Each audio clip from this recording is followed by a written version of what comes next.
Pessoal, dentro do assunto ações autônomas de impugnação, já falamos habeas corpus, a ação autônoma de impugnação, já falamos em outras aulas revisão criminal, ação autônoma de impugnação, e vamos falar da reclamação, que também é ação autônoma de impugnação. Ok? Vamos lá. Em relação à parte histórica, né? A origem da reclamação trata-se de um remédio, né? Remédio jurídico, oriundo da criação jurisprudencial do Supremo Tribunal Federal, com base na teoria dos poderes implícitos. Posteriormente, passou a ser prevista no regimento interno do STF com a Constituição de 88. Foi prevista entre as competências originárias do STF e STJ, sendo disciplinada pela Lei 8.038 de 90 e mais recentemente pelo Código de Processo Civil de 2015. Essa parte histórica é importante porque, para quem já teve a oportunidade de ver aí, até no YouTube tem, prova oral, né, para juiz e tal. Provas orais que tem aí. Quer dizer, você estudou reclamação, né? Você estudou ação autônoma de impugnação, habeas corpus, revisão criminal, reclamação, aí tem embargos, enfim. É outro assunto também de ação autônoma. Só que aí, nessas provas orais que você vê aí, o desembargador lá, o pessoal da banca que faz as perguntas, prova oral, vai falar assim, sobre as teorias dos poderes implícitos, a reclamação. Pô, cara, teoria dos poderes, porque nem toda doutrina, né? Versa essa parte histórica, introdutória, né? Então, no caso da reclamação, essa parte histórica é legal saber que a reclamação é uma criação jurisprudencial do STF, com base na teoria dos poderes implícitos. Quer dizer, tu está preparado para a prova ali, prova oral, tal, não sei o quê. Sobre a teoria dos poderes implícitos.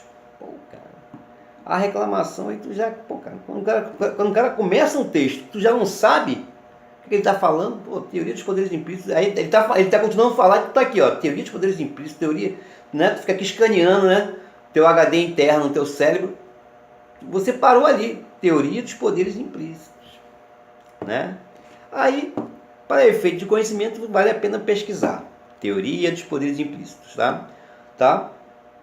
Então essa é a origem histórica da reclamação. Bom, no plano infraconstitucional, atualmente a reclamação constitucional está no CPC de 2015, nos artigos 988 a 993.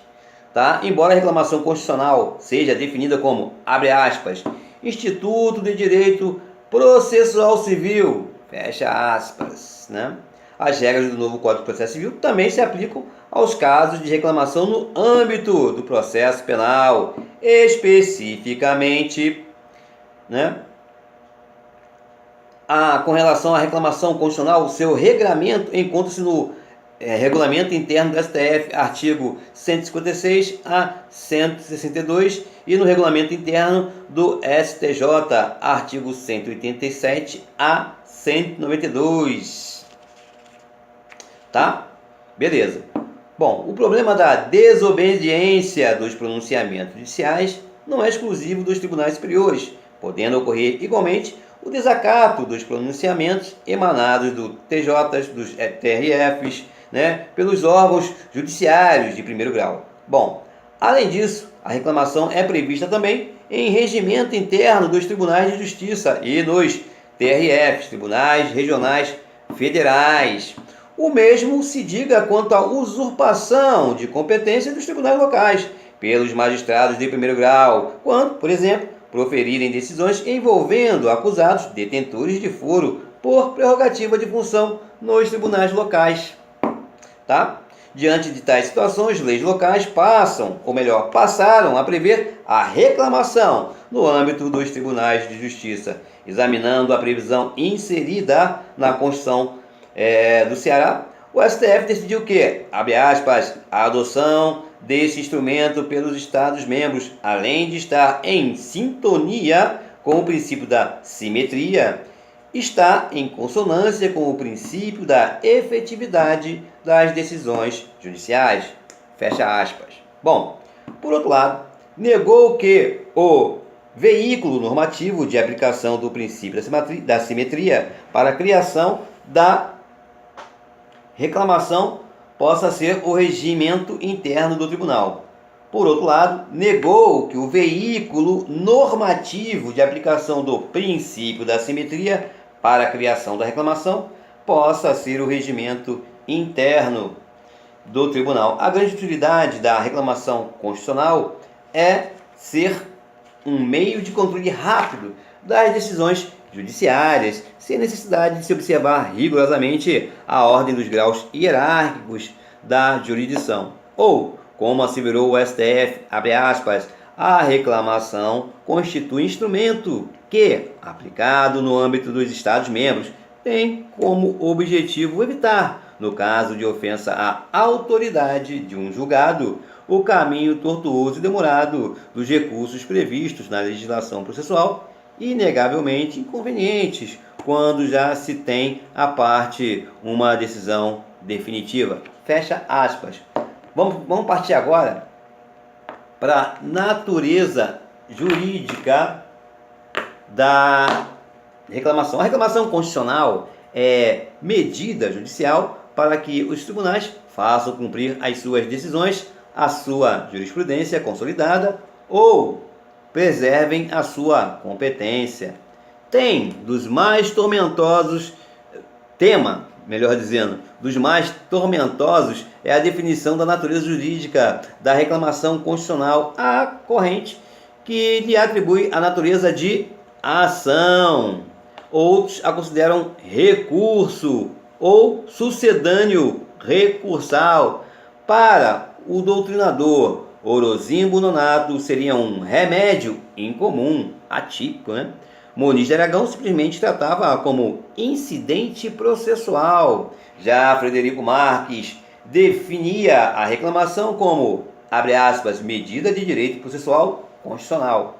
Bom, no leasing case em que o STF criou a reclamação, o ministro Dejaci Falcão definiu a natureza jurídica da reclamação como medida processual de caráter excepcional. Primeiramente, a medida deve ser analisada à luz das suas características no direito posto.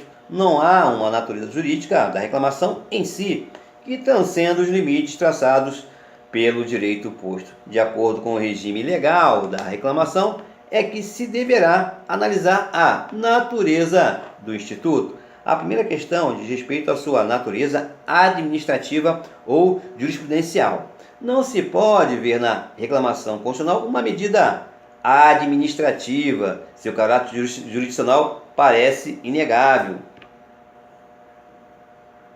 Bom, primeiro, porque a Constituição de 88 a define entre as ações judiciais de competência originária do STF e do STJ. Está lá na Constituição da República Federativa do Brasil, artigo 102, inciso 1, a linha L, artigo 105, inciso 1, a linha F, respectivamente. O mesmo caminho foi trilhado pelo Código de Processo Civil de 2015, que definiu a reclamação entre os processos de competência originária dos tribunais, né? Então, não há o que se falar em reclamação constitucional, né?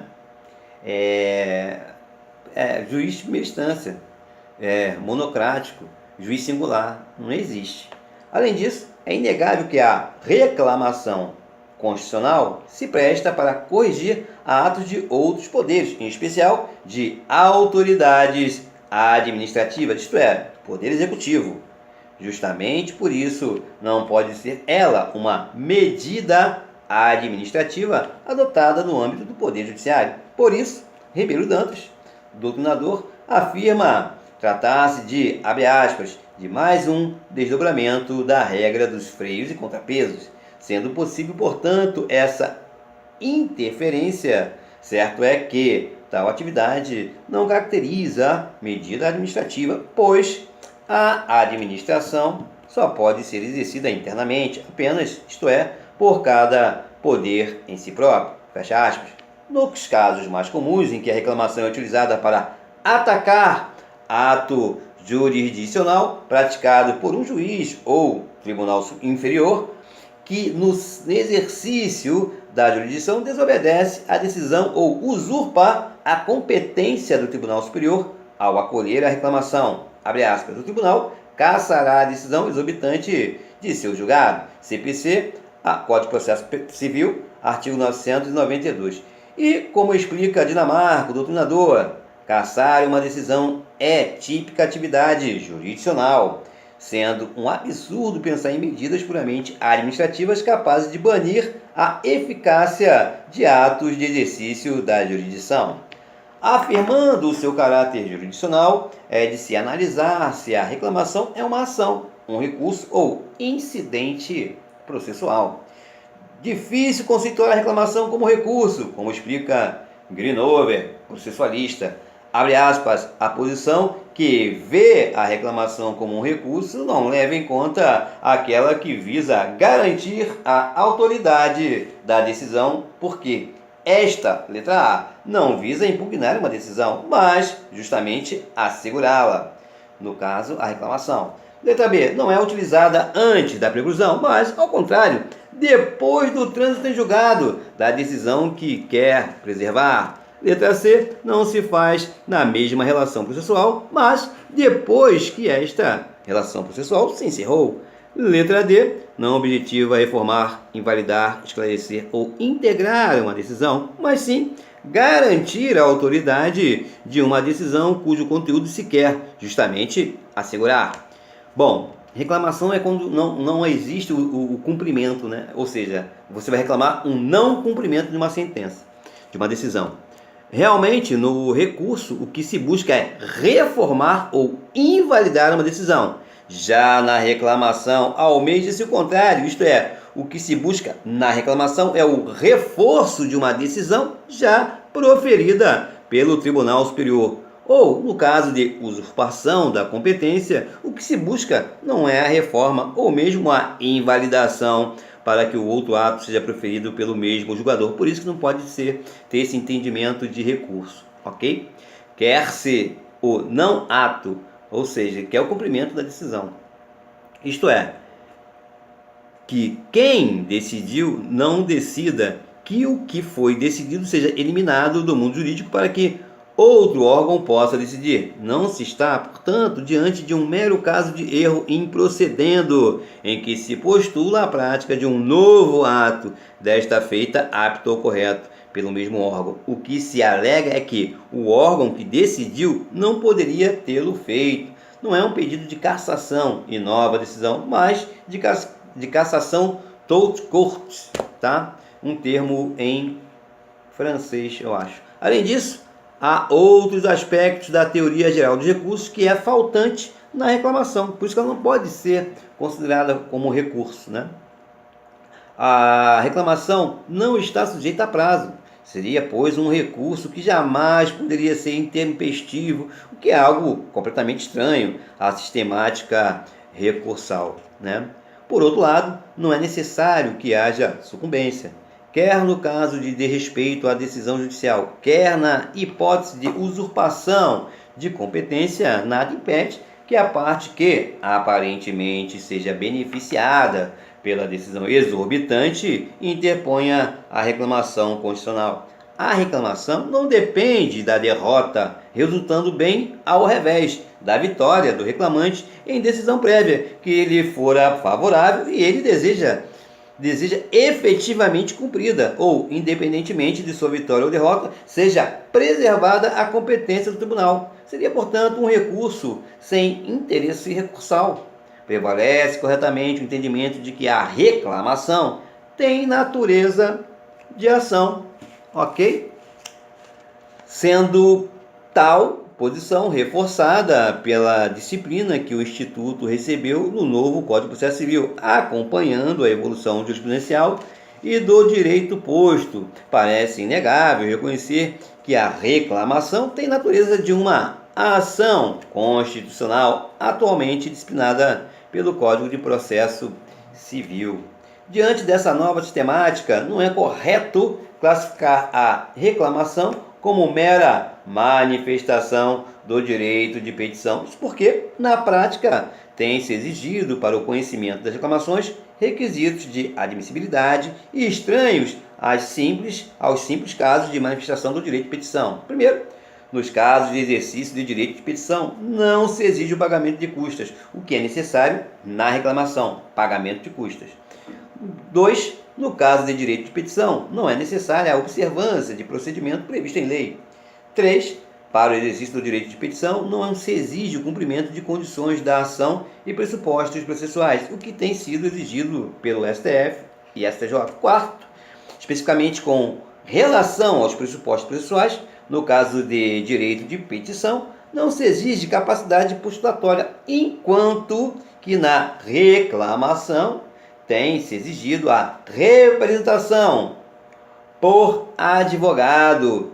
Segundo Marcelo Navarro Ribeiro Dantas, doutrinador, a reclamação se enquadra perfeitamente em todos os requisitos necessários para se conceituá-la como ação. Primeiro, por meio dela se provoca a jurisdição, na espécie das cortes a que a Constituição ou lei nesta prevista atribui.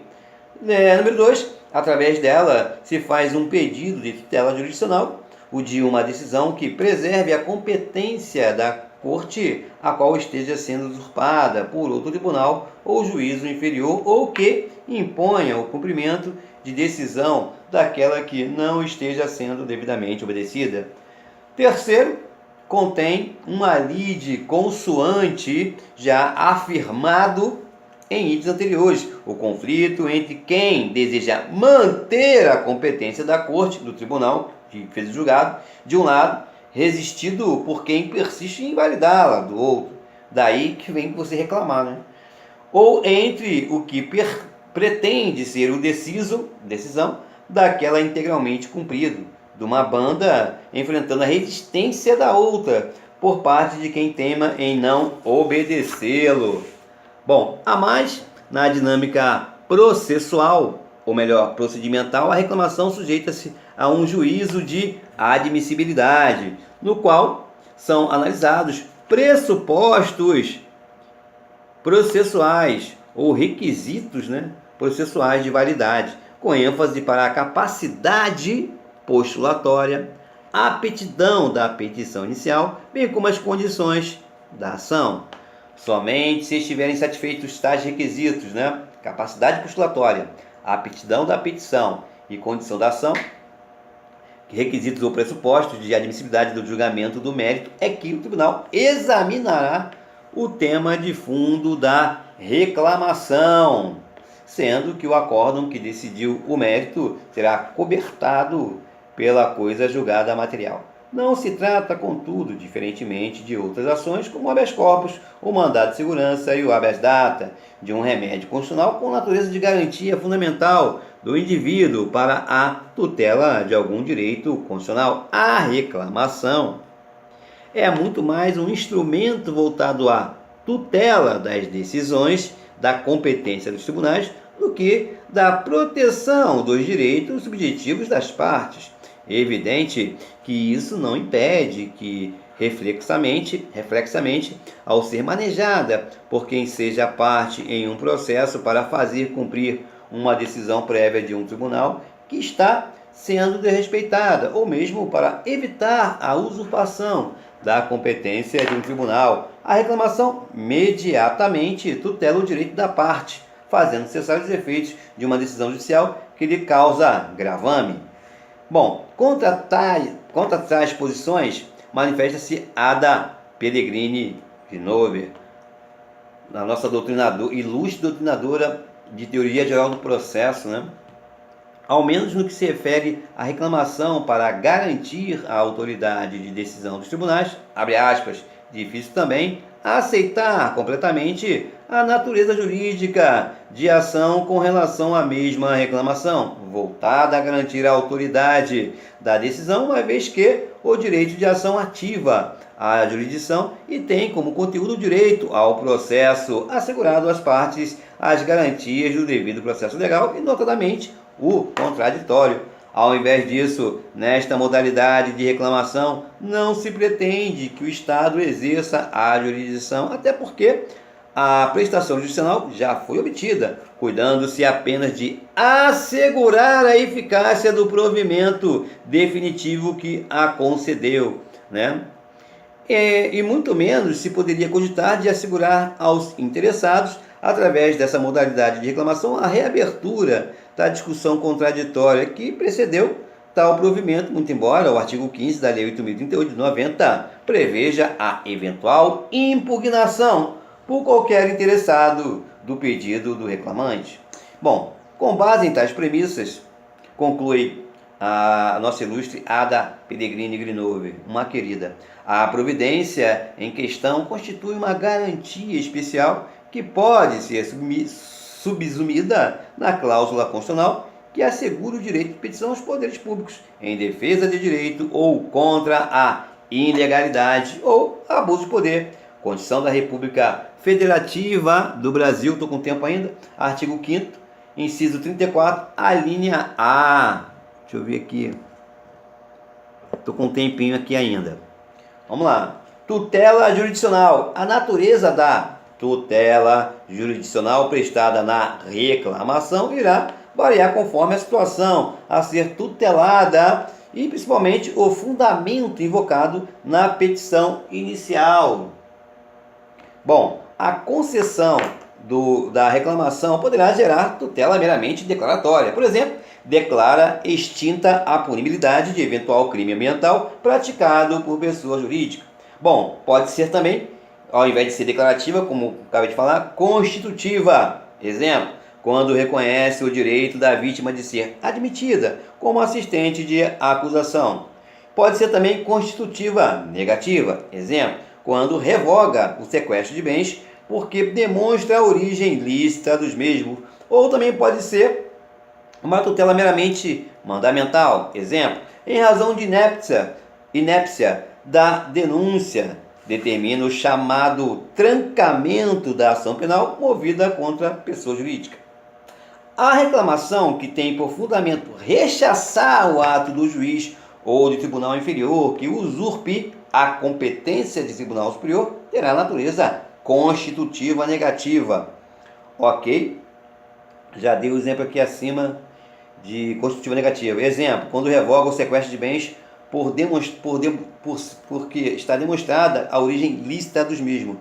Então tá, a reclamação que tem por fundamento rechaçar o ato do juiz ou de tribunal inferior que usurpe a competência do tribunal superior terá natureza constitutiva negativa, pois visa caçar os efeitos do ato usurpador. Nesse caso, se, além de caçar o ato, for determinada a avocação do processo, haverá ordem para o juiz ou tribunal inferior que remeta o feito ao tribunal superior, com claro conteúdo mandamental. A mesma natureza terá a reclamação contra ato que desafie a autoridade de decisão do tribunal por descumpri-la ou não a acatar.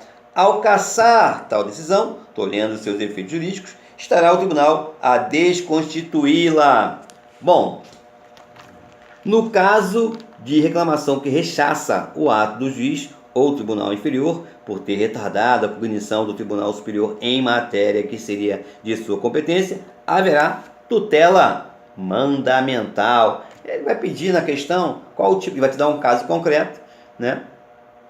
E vai te pedir qual o tipo de tutela, né? Ah, a tutela é declaratória. Ah, a tutela é constitutiva, positiva, constitutiva, negativa. Ela é mandamental. Por isso que aquela tecla, né? Você tem que ler bastante doutrinas, porque cada doutrina vai te dar uma gama de exemplo, né? Então, por isso que é importante você ler 3, 4 doutrinas, né? Em se tratando de afronta por omissão, não haverá o que desfazer, mas o que mandar, isto é, se dará uma ordem para o cumprimento da decisão do tribunal. E no exemplo ele pode dar assim, né? Tratando de uma afronta de omissão, por omissão. Ah, qual o tipo de tutela? Aí está a última letra E, cumprimento se dará uma ordem para cumprimento de decisão. Aí você fica até em dúvida, né? Entendeu? Por isso que é importante você sempre buscar várias doutrinas, né? Beber nessa fonte. Ok?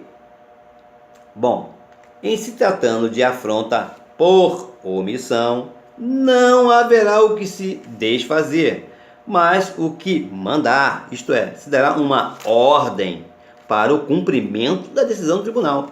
Que a questão da reclamação justamente é essa, é o não cumprimento da decisão do tribunal. Esse é o conceito.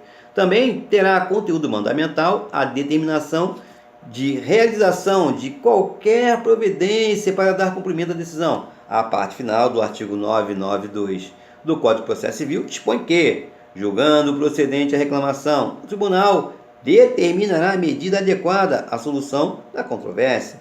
O verbo determinar não deixa qualquer dúvida sobre a natureza impositiva e obrigatória da medida, conferindo à tutela jurisdicional o caráter mandamental. Ok? Bom, à luz de outro critério, considerando o momento da tutela diante de eventual lesão ao direito à reclamação constitucional, diferentemente do habeas corpus e do MS, mandato de segurança, não se presta a tutela preventiva. Importante.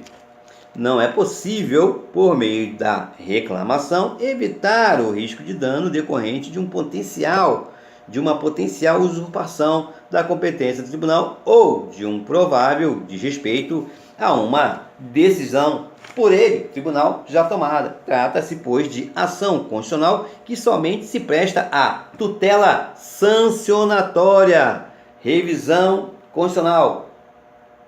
Tá? Não tem caráter preventivo, tutela preventiva. A tutela da revisão constitucional é uma tutela sancionatória.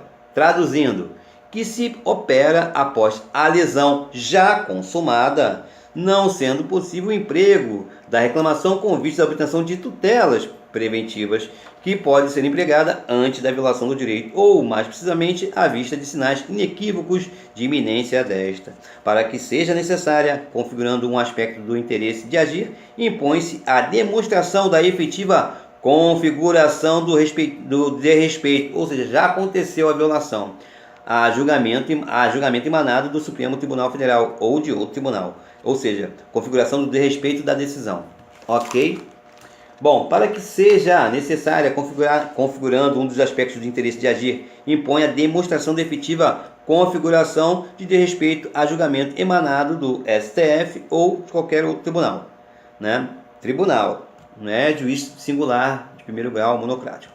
Sem a efetiva transgressão do STF, STJ ou de outro tribunal, ou a prática de ato jurisdicional usurpador de suas competências, não há interesse de agir na via reclamatória. O STF decidiu que, abre aspas, a Constituição da República Federativa do Brasil, em seu artigo 102, inciso 1, a linha L, é clara ao dispor que compete a esta Corte STF processar e julgar, originariamente, a reclamação para a preservação de sua competência e garantia da autoridade de suas decisões, que é em termo latim decisum, né?